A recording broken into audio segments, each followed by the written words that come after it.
Olá pessoal do YouTube, vamos falar agora nesse vídeo sobre mais uma cláusula da norma ISO 14001, que é esta aqui, versão 2015, e o que a gente vai abordar nesse vídeo é o requisito 5.2, que fala da famosa política ambiental.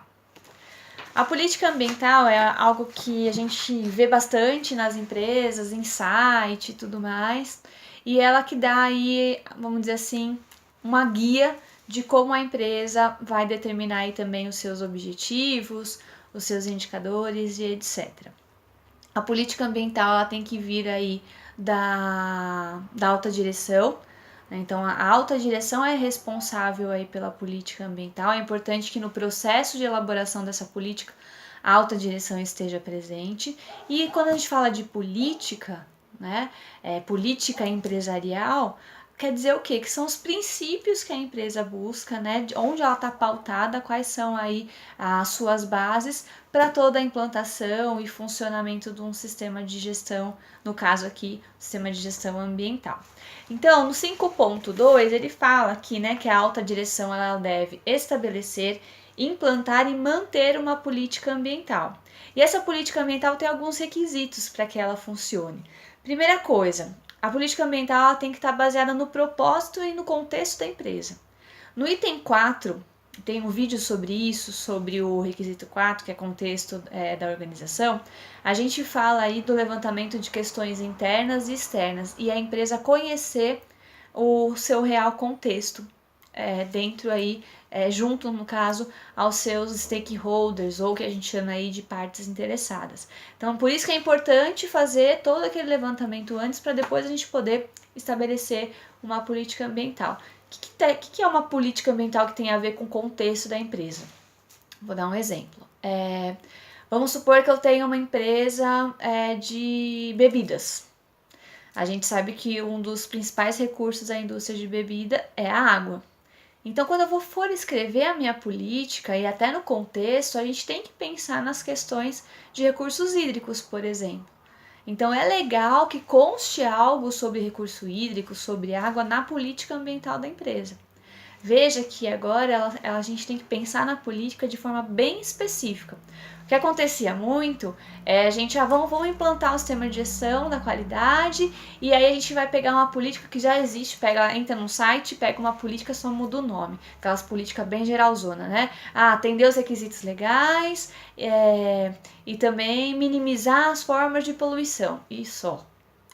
Não pode ser mais assim, a política ela tem que estar bastante específica, ok? Outro item importante, que essa política também atenda, né, que esteja para atender aí os requisitos legais e outros requisitos da organização. Então, pensar também na questão da legislação ambiental e alguns outros requisitos que a gente fala, por exemplo, alguns tratados que a empresa pode ter assinado ou questões aí de associações e etc.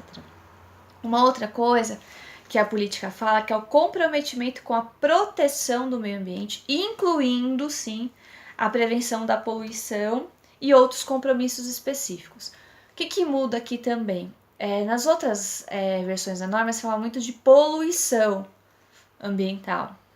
Mas se a gente for parar para pensar, por exemplo, numa empresa que faz extração de madeira para depois revender aí para a indústria de imóveis. Essa empresa que faz a extração, por exemplo, se a gente for pensar bem, a poluição atmosférica da água, do solo, não tem um impacto tão significativo na questão de poluição, né? De a gente estar gerando alguma substância ou energia aí para o meio ambiente. Mas a gente tem a questão aí da degradação. Eu estou tirando a vegetação de uma área. Então, veja, não é só poluição, a gente tem que falar também, né, como aqui mesmo fala, da prevenção da poluição e também da proteção do meio ambiente. Tá? Então, seria legal, por exemplo, se fosse uma empresa aí no ramo aí de extração de madeira, citar alguma forma aí, né, de falar sobre um projeto de recuperação dessas áreas, algo desse tipo, né? Ou que ela vise também a manter aí a questão de florestas e tudo mais. Então, bem específico. E outra coisa, para finalizar a política ambiental, tem que se falar aí de melhoria contínua também do sistema de gestão ambiental.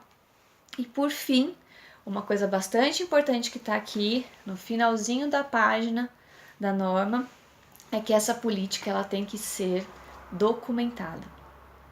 Tá? Então, a alta direção geralmente que vai assinar essa política, então é importante que tenha o nome do diretor, do CEO, seja lá o nome que cada empresa dá, e também é importante que tenha aí uma revisão, a data de elaboração dessa política. Ok? Então, fico por aqui, espero que vocês tenham gostado do vídeo, e se tiverem dúvidas, podem deixar nos comentários aí da página que a gente responde. Obrigada!